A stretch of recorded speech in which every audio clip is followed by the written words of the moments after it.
Good morning. I'm Dr. Calverick, Superintendent of Caroline County Public Schools, and I'm very excited to be reading Chapter 21 called Last Day of Charlotte's Web for Bowling Green Elementary School's One Book, One School. Charlotte and Wilbur were alone. The families had gone to look for Fern. Templeton was asleep. Wilbur lay resting after the excitement and strain of the ceremony. His medal still hung from his neck. By looking out of the corner of his eye, he could see it. "Charlotte," said Wilbur after a while, "why are you so quiet?" "I like to sit still," she said. "I've always been rather quiet." "Yes, but you seem especially so today. Do you feel all right?" "A little tired, perhaps, but I feel peaceful. Your success in the ring this morning was to a small degree my success. Your future is assured. You will live secure and safe, Wilbur. Nothing can harm you now. These autumn days will shorten and grow cold. The leaves will shake loose from the trees and fall. Christmas will come, then the snows of winter. You will live to enjoy the beauty of the frozen world, for you mean a great deal to Zuckerman, and he will not harm you ever. Winter will pass, the days will lengthen, the ice will melt in the pasture pond. The song sparrow will return and sing, the frogs will awake, the warm wind will blow again. All these sights and sounds and smells will be yours to enjoy, Wilbur, this lovely world, these precious days." Charlotte stopped. A moment later, a tear came to Wilbur's eye. "Oh, Charlotte," he said, "to think that when I first met you, I thought you were cruel and bloodthirsty." When he recovered from his emotion, he spoke again. "Why did you do all this for me?" he asked. "I don't deserve it. I've never done anything for you." "You've been my friend," replied Charlotte. "That in and of itself is a tremendous thing. I wove my webs for you because I liked you. After all, what's a life anyway? We're born, we live a little while, we die. A spider's life can't help being something of a mess with all this trapping and eating flies. By helping you, perhaps I was trying to lift up my life a trifle. Heaven knows anyone's life can stand a little of that." "Well," said Wilbur, "I'm no good at making speeches. I haven't gotten your gift for words. But you've saved me, Charlotte, and I would gladly give my life for you. I really would." "I'm sure you would, and I thank you for your generous sentiments." "Charlotte," said Wilbur, "we're all going home today. The fair is almost over. Won't it be wonderful to get back home in the barn cellar again with the sheep and the geese? Aren't you anxious to get home?" For a moment, Charlotte said nothing. Then she spoke in a voice so low, Wilbur could hardly hear the words. "I will not be going back to the barn," she said. Wilbur leapt to his feet. "Not going back," he cried. "Charlotte, what are you talking about?" "I'm done for," she replied. "In a day or two, I'll be dead. I haven't even strength enough to climb down into the crate. I doubt if I have enough silk in my spinnerets to lower me to the ground." Hearing this, Wilbur threw himself down in agony of pain and sorrow. Great sobs racked his body. He heaved and grunted with desolation. "Charlotte," he moaned, "Charlotte, my true friend." "Come now, let's not make a scene," she said. "Be quiet, Wilbur. Stop thrashing about." "But I can't stand it," shouted Wilbur. "I won't leave you here to die alone. If you're going to stay here, I shall too." "Don't be ridiculous," said Charlotte. "You can't stay here. Zuckerman and Lurvy and John Arable and the others will be back any minute now, and they'll shove you into that crate and away you'll go. Besides, it wouldn't make any sense for you to stay. There would be no one to feed you. The fairgrounds will soon be empty and deserted." Wilbur was in a panic. He raced round and round the pen. Suddenly, he had an idea. He thought of the egg sack and the 514 little spiders that would hatch in the spring. If Charlotte herself was unable to go home to the barn, at least he must take her children along. Wilbur rushed to the front of his pen. He put his front feet up on the top board and gazed around. In the distance, he saw the Arables and the Zuckermans approaching. He knew he would have to act quickly.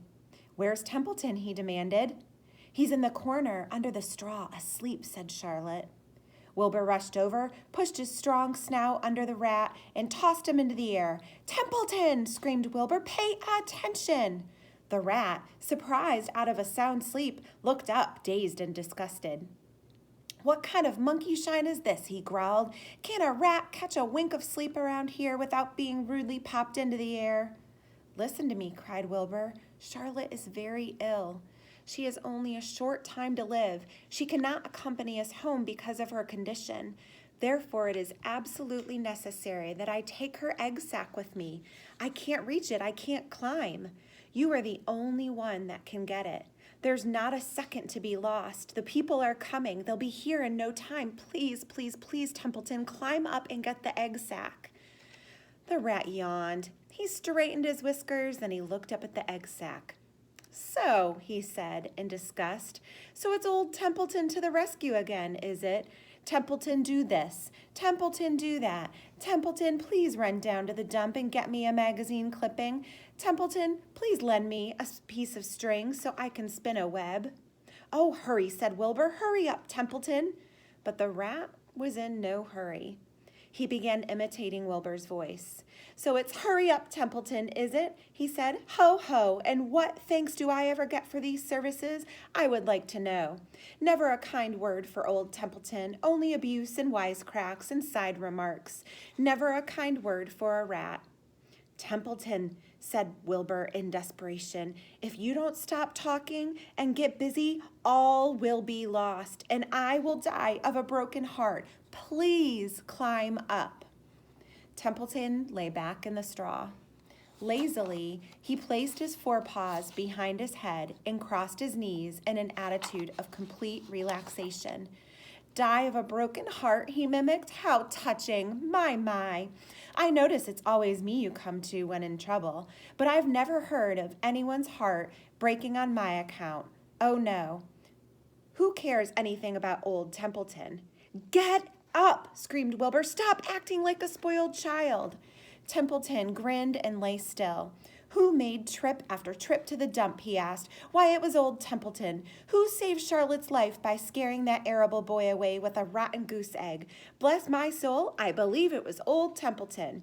Who bit your tail and got you back on your feet this morning after you fainted in front of the crowd? Old Templeton. Has it ever occurred to you that I'm sick of running errands and doing favors? What do you think I am, anyway? A rat of all work?" Wilbur was desperate. The people were coming and the rat was failing him. Suddenly he remembered Templeton's fondness for food. "Templeton," he said, "I will make you a solemn promise. Get Charlotte's egg sack for me, and from now on I will let you eat first, when Lurvy slops for me. I will let you have your choice of everything in the trough, and I won't touch a thing until you're through." The rat sat up. "You mean that?" he said. "I promise. I cross my heart." "All right, it's a deal," said the rat. He walked to the wall and started to climb. His stomach was swollen from last night's gorge. Groaning and complaining, he pulled himself slowly to the ceiling. He crept along till he reached the egg sack. Charlotte moved aside for him. She was dying, but she still had enough strength to move a little. Then Templeton bared his long, ugly teeth and began snipping the threads that fastened the sack to the ceiling. Wilbur watched from below.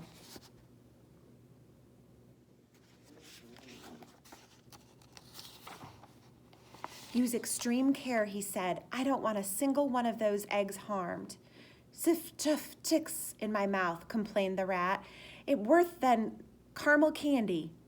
But Templeton worked away at the job and managed to cut the sack adrift and carry it to the ground, where he dropped it in front of Wilbur. Wilbur heaved a great sigh of relief. "Oh, thank you, Templeton," he said. "I will never forget this as long as I live." "Neither will I," said the rat, picking his teeth. "I feel as though I'd eaten a spool of thread. Well, home we go."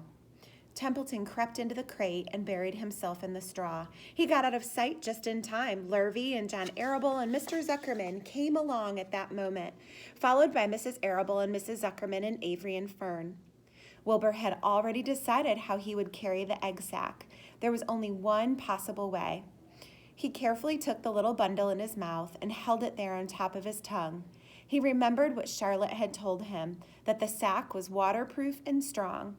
It felt funny on his tongue and made him drool a bit. And of course, he couldn't say anything. But as he was being shoved into the crate, he looked up at Charlotte and gave her a wink. She knew he was saying goodbye in the only way he could. And she knew her children were safe. "Goodbye," she whispered. Then she summoned all her strength and waved one of her front legs at him. She never moved again. Next day, as the Ferris wheel was being taken apart and the race horses were being loaded into vans and the entertainers were packing up their belongings and driving away in their trailers, Charlotte died. The fairgrounds were soon deserted. The sheds and buildings were empty and forlorn. The infield was littered with bottles and trash. Nobody of the hundreds of people that had visited the fair knew that a gray spider had played the most important part of all. No one was with her when she died.